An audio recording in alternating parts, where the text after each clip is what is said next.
Some experiments fail quietly. Missed hypothesis, scratch formula, shrug. But some experiments fail so loudly. They take $2 million, 14 careers, and one person's entire belief system down with them. Be me, standing in empty conference room, day 91. Fourth floor of Meridian Solutions headquarters. Entire customer success department gone. Desks still have coffee mugs on them. Whiteboard still says Q3 targets in green marker. Nobody's coming back to erase it. 90 days earlier, Claire Hartwell walked into this same room, told executive team she had vision, and we let her build it. I'm VP of Operations, age 42. Been at Meridian for 7 years. My job, make sure departments hit their numbers. Revenue, retention, client satisfaction, all of it. Claire was supposed to fix customer success. Instead, she burned $2 million in 3 months. Let me show you exactly how that happened. Meridian Solutions, B2B SaaS company. 180 employees, $28 million annual recurring revenue. We sell workflow automation software to mid-market companies. Boring, profitable, stable. Every department hitting targets except one. Customer success was hemorrhaging clients.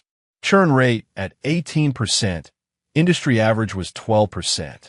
Client satisfaction scores dropping quarter over quarter. CEO wanted someone to rebuild CS from scratch. Posted job for Director of Customer Success. Claire Hartwell's application stood out immediately. 12 years experience at 2 major tech companies.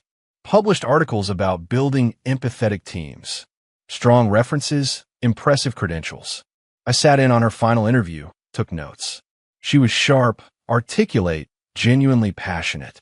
Talked about customer success requiring emotional intelligence.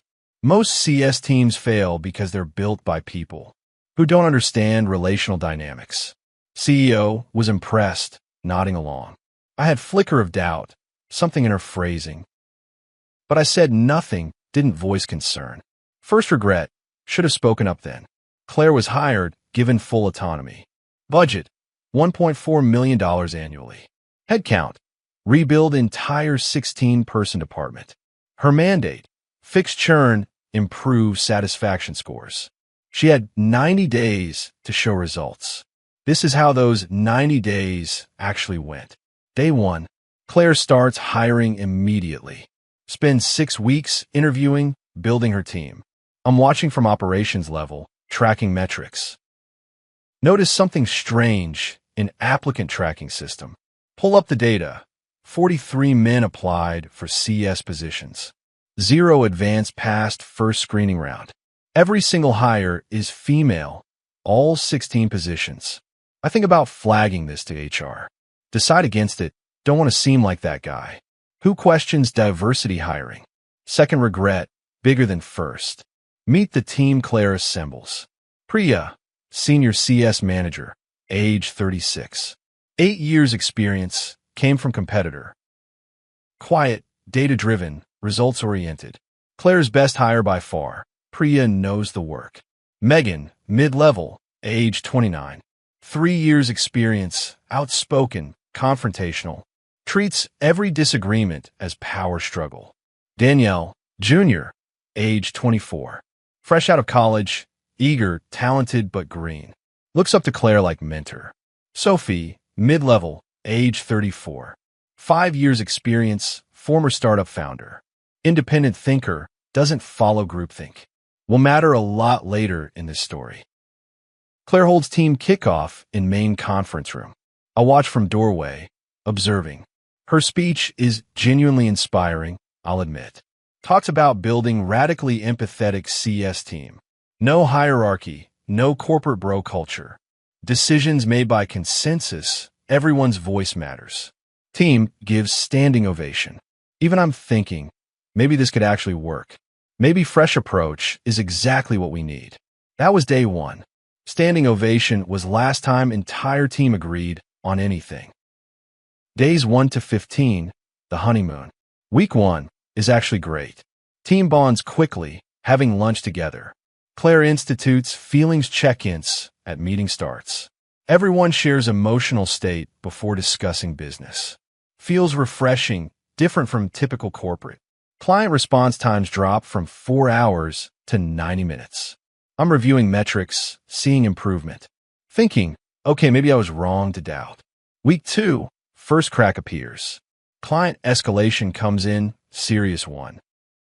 Thornton Industries, $340,000 annual contract. They're furious about product bug in dashboard. Priya drafts response plan immediately. Standard protocol. Apologize, offer workaround, escalate to engineering. Claire overrides her approach completely. We need to validate their emotional experience first, before jumping to solutions. Priya pushes back.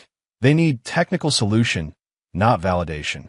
Claire responds, this is exactly the solution-first approach. I'm trying to change. Feelings matter. Priya sends response Claire's way against her judgment. Client responds within hour. I don't need someone to validate my feelings. I need the dashboard to work so I could do my job. Thornton Industries marks ticket as unresolved. I see this in weekly ops review. Make note of it, say nothing. Think, one bad ticket isn't pattern yet. Should have known better. Should have seen warning. Days 15 to 30, the fractures. Day 16, consensus model hits reality. Team needs to choose new CRM workflow system. Claire insists on group vote. Everyone equal say. Megan wants platform A. Sophie wants platform B. 3 meetings, 7 hours of discussion total. No decision reached. Complete deadlock. Priya finally speaks up. Can someone just decide? We're losing client hours debating internally. Megan accuses Priya of shutting down voices. Claire sides with Megan immediately. Tells Priya she needs to sit with discomfort of democratic decision-making process. Day 20, cliques forming visibly. Megan's group, 6 people, vocal, ideological. Sophie's group, for people, pragmatic, results-focused. Priya, increasingly isolated, doing actual work alone. Remaining 5 float between groups, depending on issue. Feelings check-ins become passive-aggressive battlefields. Sophie shares she's feeling unheard in meetings. Megan responds, maybe if you listen more, you'd feel heard instead of talking over people. Day 25, Danielle comes to Claire's office crying. She was excluded from group lunch by Megan's clique. Claire holds emergency team meeting about inclusion. Megan's defense. I'm not required to eat lunch with everyone. That's emotional labor I didn't sign up for. Claire agrees with Megan, supports her boundary. Danielle stops speaking in meetings after that. Just sits quietly, takes notes, contributes nothing. Day 28, monthly client satisfaction scores arrive. Drop from 82 to 71, significant decline. I flag this to CEO in executive meeting. CEO says, give her time, it's new team building. Culture change takes time to show results. I push back. These are concerning numbers. CEO shuts me down. Let Claire do her job. Day 30, Thornton Industries escalates again. Submit formal complaint through account portal. Their account manager, Megan, hasn't responded to 3 emails.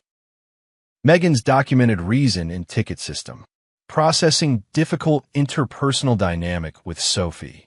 Needed space for self-care, delayed client work. $340,000 account, now officially at risk. I schedule meeting with Claire for next day.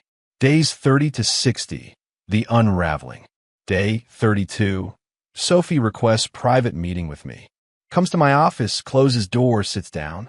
She's direct. This team is completely broken. Nobody does actual work anymore. Every meeting is group therapy session. Priya is doing work of 6 people. Claire doesn't notice because Priya doesn't cry in meetings. I ask, have you told Claire this directly? Sophie, Claire told me I need to lean into discomfort, that my focus on outcomes over process is harmful. I make notes, tell Sophie I'll look into it. She leaves looking defeated, not hopeful. Day 38, I pull all department metrics quietly. Build spreadsheet comparing before Claire to current. Average response time, 4 hours, 8.5 hours. Client satisfaction, 8267. Tickets resolved per week, 340,185. Internal meetings per week, 519. HR complaints filed, 07. Numbers don't lie. This is objective failure. Schedule meeting with Claire. Show her data. Her response, you're measuring wrong things. You can't quantify emotional safety. I push. Claire, response times have literally doubled. She counters, old team was fast because they were burning out. My team is sustainable. That's more important. I leave meeting feeling like we spoke different languages. She genuinely believes metrics don't matter. If feelings are good, business will follow. But business isn't following, it's collapsing. Day 45, Priya puts in 2 weeks' notice. She tells me directly in my office. I didn't leave my last company to become therapist. I'm customer success professional. Claire doesn't want professionals. She wants disciples. That line hits me hard. Disciples, not professionals. Priya is best person on that team. Her leaving is first real domino falling. I try to convince her to stay. She's firm. I can't work in environment where doing my job makes me the villain. Day 52, 2 more resignations. Both cite hostile work environment in exit interviews. But hostility isn't from management. It's from Megan, who became enforcer of Claire's culture. Anyone prioritizing work over processing feelings gets labeled emotionally unavailable. Day 58, Thornton Industries sends formal exit notice. 30-day cancellation of $340,000 annual contract. Their reason, unresponsive account management. Multiple escalations ignored. No resolution path. I escalate immediately to CEO. CEO finally starts paying attention to numbers. Calls emergency executive meeting for next day. Day 60, second client sends exit notice. Bakersfield Corp., $280,000 annual contract. Their complaint, 4 different account managers in 2 months. None seem to know our product or our needs. I'm watching $620,000 in confirmed revenue walkout, plus pipeline damage we can't even quantify yet. Days 60 to 85, the free fall. Day 63, Claire proposes team healing retreat. Budget request, $18,000 for 3-day offsite to process collective trauma and rebuild trust. CEO denies request immediately. Claire is genuinely shocked, doesn't understand. You're undermining psychological safety. Team needs this to function. Team needs to retain clients, not have retreats. Day 67, Sophie quits. Her exit email gets sent to entire company. I read it. It's devastating and accurate. I joined this team to build something. Instead, I spent 60 days in meetings about how meetings make people feel. I wish Claire well, but this isn't customer success.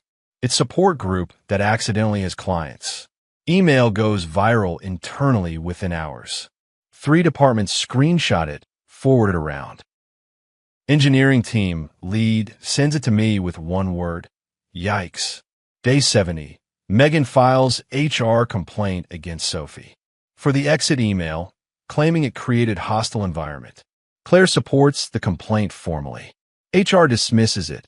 Sophie already left company. Can't file complaint against former employee. Day 74. Third client sends exit notice. Lakewood Analytics, $185,000 annual contract. Thornton Industries, $340,000 gone. Bakersfield Corp., $280,000 gone. Lakewood Analytics, $185,000 gone. Total confirmed lost revenue, $805,000, plus another $1.2 million in pipeline damage. Clients talk to each other, word spreads. Day 78, CEO calls emergency board meeting. I'm asked to present financial impact. Pull together full cost analysis. Salaries for 16 hires, $840,000 annualized, $210,000 for quarter. Lost revenue confirmed, $805,000. Projected pipeline losses, $985,000. Total cost of 90-day experiment, $2 million. Board is silent when I finish presentation. Claire is asked to respond, explain the numbers. She says, I built exactly what I said I would build. Radically empathetic, consensus-driven team. CO interrupts. Claire, you built team that lost us $2 million. Claire responds, you can't put price on culture. Board chair, older woman, leans forward. The clients just did, Claire. They put exact price on it. $805,000 and counting. Room goes silent after that. Day 82. Claire is placed on performance improvement plan. Not fired, PIP'd, given 30 days to show improvement. She's shocked, genuinely cannot believe this. Everything I did was right, was good. I created safe space. I centered voices. HR director, woman who hired her, looks uncomfortable. Claire, the metrics don't support continuation. Claire leaves meeting looking confused, not angry. Like reality doesn't match her expectations. Days 85 to 90, the dismantling. Day 85, I'm asked to oversee department restructuring. CEO wants me to personally manage transition. I sit in Claire's office while she packs belongings. She's not angry, just genuinely confused. I don't understand what went wrong. Everything I did because I believed it was right. For first time, I feel actual sympathy for her. She's not villain, she's true believer, who crashed into reality and can't process it. I tell her, I know you did, Claire. I know you believed in what you built. She looks at me. Then why didn't it work? I don't have an answer that will satisfy her. Day 86, I assess remaining team members. Of 16 original hires, 5 already quit, Priya, Sophie, 3 others, for being reassigned to other departments. 3 being let go for performance issues. 4 remaining, including Danielle the junior. Turns out Danielle is actually sharp, when she's not terrified of Megan. Day 87, I call Priya at her new job. Ask if she'd consider coming back. Leading rebuilt CS team under new structure. She laughs, not kindly. You let it burn for 60 days? After I told you exactly what was happening. Why would I trust you now? She hangs up, I deserve that. That's my punishment. Earned it completely. Day 88. Megan is terminated for performance. She posts on LinkedIn immediately. Today I was fired for advocating for women in workplace. Tech industry hasn't changed. Post gets 4,000 likes within hours. Nobody from Meridian responds publicly. Day 90, I submit restructuring plan to CEO. New CS team, 9 people total. 5 women, for men, hired purely for skills. No ideology, no feelings check-ins. Just work, just results, just clients. Plan is approved. Implementation starts Monday. I walk through MPCS floor one last time. That's when I'm standing in conference room, looking at whiteboard that still says Q 3 targets. Nobody came back to erase it. That's day 91, where this story started. 6 months later, new CS team is performing adequately. Client satisfaction back to 79, not amazing but functional. Response times at 3 hours average. We clawed back one lost client, Bakersfield, convinced them to give us another chance. Thornton and Lakewood are gone forever. Their executives tell other companies what happened. Our reputation in industry took permanent hit. I run into Sophie at industry conference. She's thriving at startup, looks happy. We grab coffee, catch up on what happened. She tells me, worst part wasn't the drama. It was watching talented women get blamed for something one woman created. Claire set feminism back 10 years in that building. Every time woman gets promoted at Meridian now, someone whispers, let's hope it's not another Claire. That's her legacy. That's what she left behind. That hits me hard because it's true. I've heard those exact whispers in meetings. Danielle, the junior who was bullied into silence, is now top performer on rebuilt team. Been promoted twice in 6 months. I mentor her personally, make sure she succeeds. One day she tells me, I almost quit tech entirely. Because of those 90 days, I thought that's what working with women was like. Took me months to realize it wasn't about gender. It was about one person who confused ideology with leadership. Claire, I check her LinkedIn months later. She's consulting now, independent consultant. Tagline, helping companies build empathetic, women-centered teams. Same philosophy, same approach, new audience. I wonder if she ever looked at our data, ever analyzed what actually went wrong. I suspect she didn't, can't face it. Would require admitting fundamental beliefs were flawed. Megan's LinkedIn post about being fired led to job offer at nonprofit. She runs workshops on workplace emotional safety now. I wonder how many Prius she'll drive out.